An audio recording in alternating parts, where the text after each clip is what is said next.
माधवजीको विषयमा स्वयं माधवजी नै आश्चर्य परेको कुरा उहाँले गर्नु भएको छ। एक दुई अदालतप्रति माधवजीले नै भरोसा छ, हाम्रो अदालतले न्याय गर्छ र म छिटै सफाई पाएर फर्किन्छु भन्ने विश्वास पनि उहाँले व्यक्त गर्नु भएको छ। मैले पनि अदालतले पक्कै पनि उहाँमाथि न्याय नै गर्छ भन्ने ठान्छु। तर चाहिँ कुरा के छ भने चाहिँ अब प्रधानमन्त्रीजीको अलिकति राजनीतिक प्रतिशोधको गन्ध त आएकै छ र अख्तियारले पनि कहीँ न कहीँ एउटा प्रश्न, गम्भीर प्रश्न जन्माएको छ।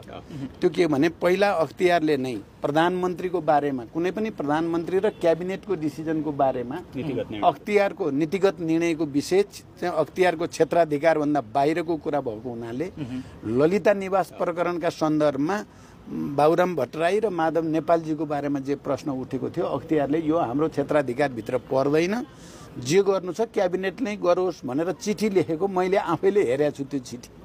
तर अहिले त्यही अख्तियारले माधवजीले गरे त नीतिगतै निर्णय हो जे गरेको भए पनि, त्यसैमा फेरि प्रवेश गरेकोले प्रश्न उठेको छ। सायद अख्तियारले जवाफ त्यसो भए गिरिबन्धुतर्फ पनि फर्किन्छ हुन्छ। अब यो नै इस्टाब्लिस हुने हो भने त अब हामीले त भने फेरि हामीले चाहिँ त्यही कुरा भनेका छौँ 64 देखि नै सबै प्रधानमन्त्री, गृहमन्त्री सबैको पनि छानबिन होस् भन्ने हामीले भनेका छौँ। यसले के गर्छ भने यसो हो भने कोही पनि चाहिँ छानबिनको दायराभित्र आउन सक्ने भयो, तर यो नीतिगत र सैद्धान्तिक रूपले ठिक हो कि होइन भन्ने बहस चाहिँ गर्न